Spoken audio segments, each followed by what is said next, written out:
Иако веќе подолг период во јавните гласила е објавена програмата на Струмичкиот карнавал 2015 година, ја користам можноста уште еднаш да соопштам дека овогодишниот карнавал ќе се одржи од 18 до 25 февруари. Целокупната програма и сите информации во врска со карнавалот може да се најдат на официјалниот веб-сайт на карнавалот, кој последните неколку месеци беше во фаза на комплетен редизајн и од вчера е во официјална употреба. Програмата годинава ќе започне на 18 февруари со детскиот маскенбал кој годинава за прв пат ќе се одржи. Ќе се одржи во хотелот Сент Џорџ и на него ќе бидат избрани малите принц и принцеза кои ќе ја предадат детската порока на традиционалниот детски карневал. На 19 февруари четврток се веќе традиционалните манифестации пратечки манифестации на Струмичкиот карнавал, како што објавување на резултатите од конкурсот за најдобри остварување на тема карнавал во организација на Матичната библиотека Владо и Мучето Струмица, изложбата на фотографии од карнавалот 2014 година во Центарот за култура, а во организација на Сдруженијето Евровизија, традиционалниот концерт под маски на музичкото училиште Боро Џони Струмица во Центарот за култура, исто така ќе се одржи. За петокот е резервиран за свечено отварање на Струмичкиот карнавал, односно познатиот Струмички маскенбал, на кој ќе се изврши избор на принц и принцеза на карнавалот, така се одржи во хотелот Сириус. Саботата е резервирана за интернационалната карнавалска поворка, ќе започне програмата со прием на представниците на карнавалските групи и вид гостите овде во домот на Арена, ќе го приреди градоначалникот на општина Струмица. За 18:30, поточно 19 часот, да започне интернационалната карнавалска поворка по булеварот Маршал Тито на плоштадот Гоце Делчев. Година да имаме една мала измена, карнавалското парти за учесниците од странство и нашите карнавалски групи, кои го правевме во петокот и кои не ствараше доста проблеми поради поклопување со маскенбалот, го поместивме за по завршувањето на интернационалната карнавалска поворка, кои имаат можност заеднички да се дружат сите карнавалисти. Во недела е традиционалниот детски карнавал по повод Фрочка, а во понеделник се исто така веќе традиционалните програмски содржини на Струмичкиот карнавал, односно пресконференцијата на која ќе бидат објавени резултатите за најуспешните маски од интернационалната карнавалска вечер. Ќе се вари исто така традиционално бел граф на плоштадот Гоце Делчев, а вечерта е резервирана за отварање на изложбата на карикатури и доделување на наградите од најуспешните остварувања за карикатура и афоризам од меѓународниот конкурс на тема карикатура, на тема карневал. Во вторникот, нашиот традиционален термин за одржување на карнавалот, се трудиме да ја сочуваме традицијата преку одржување на традиционалното карнавалско корзо, кое се трудиме да го организираме со тоа што наградените групи доаѓаат маскирани во Домот на културата. Годинава оваа природа ќе биде збогатена со промоција на книга со еротски афоризми Пасворд еротика и после тоа ќе бидат доделени наградите од интернационалната карнавалска вечер.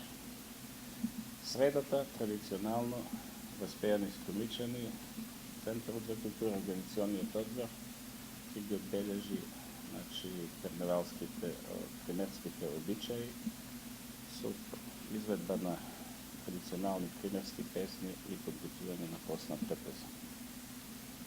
Ја користам можноста да информираме јавност дека и годинава со доста напори успеавме да ги задржиме минатогодишните спонзори. Вчера конечно ја добивме потврдата и од последниот од кој се чекаше, така да веќе може да пристапиме кон печатење на рекламните материјали. Користам можност да го промовираме и официјалниот постер на овогодишниот карневал, Иако той веќе подолго е присутен на веб просторот, но без спонзорите, така да сега ова е можност да ги промовираме нашите генерални спонзори за година и тоа. Стопанска банка, Комерцијална банка, Шпаркасе банка, еве 3 банки го поддржуваат Струмичкиот карневал, Ева на Македонија, Атлантис Груп, Рафо Сервис печатница, Акцент медија, Хотелот Сириот и Агенцијата за обезбедување НИКОП. За жал, За жал и годинава изостана поддршката од Министерството за култура. Ја користам оваа можност да апелирам до сите правни субјекти кои со сметката за вода ќе добијат уплатница со сметката на Струмичкиот карневал во рамките на своите можности да помогнат за одржување на вековната традиција на градот под царевите кули или да ја искористат можноста за рекламирање на видеот димот со склучување на соодветен договор. Организациониот одбор направи напори да обезбеди што поголем број учесници за овогодишниот карневал, но за жал нема да можеме да ги примеме сите заинтересирани, бидејќи годинава се соочуваме со сериозни проблеми во организацијата, пред се со сместувањето на гостите од повеќе причини. Одредени хотели поради технички причини не можат да примат гости, а други се веќе резервирани. Според расположивите капацитети, во колку не искреснат дополнителни проблеми, ќе бидат прифатени 20 странски групи со околу 550 гости од Будва, Црна Гора, Бол, Супетар, Риека, Лудбрег и Иваничград од Хрватска, Туј од Словенија, Шабац, Нови Сад, Белград, Пожаровец, Вренечка бања и Лесковац од Србија, Разлог и Перник од Бугарија и Јафем од Турција. Покрај нив најавена е уште една група од Шибеник, како гости на гимназијата Јане Сандански, како и неколку групи од Бугарија, од Петрич и Сандански, како и традиционални учесници од другите градови во Македонија, кои ќе настапат во поворката. Се разбира, тука се и нашите карневалски групи, кои го даваат традиционалниот печат на Струмичкиот карневал. Бидејќи годинава одбележуваме еден мајлу јубилеј, 25 години од обновената организирана форма на Струмичкиот карневал, велам мајлу јубилеј, бидејќи што се 25 години во споредба со вековната традиција. Со карневалските групи по тој повод се договоривме секоја карневалска група по свој избор да подготви неколку своји најуспешни маски кои ќе бидат дел од царската свита, како ретроспектива на она што се случуваше во Струмица во изминатите години.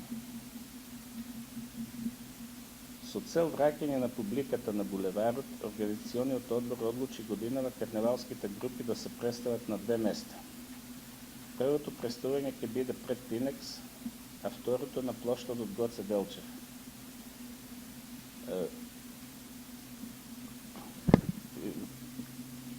Жири комисијата ќе биде распоредена на двете бини и оние групи кои нема да се представат на првата бина, не може да сметаат на наградите, бидејќи ќе им недостасуваат бодовите од жирито на таа бина. Наградите се инаку традиционалните, согласно правилникот за организација на Струмичкиот карневал и се објавени на официјалната веб страна на Струмичкиот карневал, каде што исто така може да се најдат и пријавите и може директно преку веб сајтот да се поднесе пријава за оние што не се во состојба да тоа да го направат, може пријавањето да го извршат во Завод музеј во термините наведени на веб сајтот. Се прават напори и за некои дополнителни содржини, но разговорите се во тек и во колку вродат со плод ќе бидете навремено информирани. Паралелно со подготовката на Струмичкиот карневал, се трудиме да одговориме и на поканите од нашите партнери во организација на карневалите, секаде на просторите на Балканот и пошироко. И веќе пред 2 недели го презентиравме Струмичкиот карневал на карневалот во Разлог во Бугарија.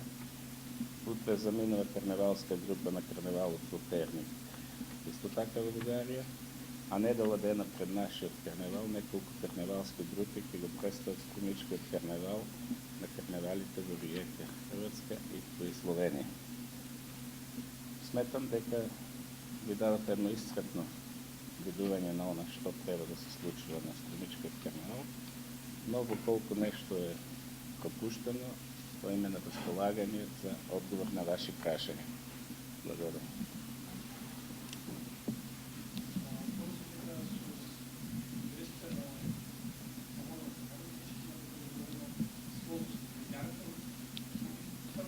Значи, организациониот одбор како и повеќе години испрати не на сметките заедно, тоа користиме за дистрибуција исклучиво, значи испратена е уплатница со пополната жиросметка.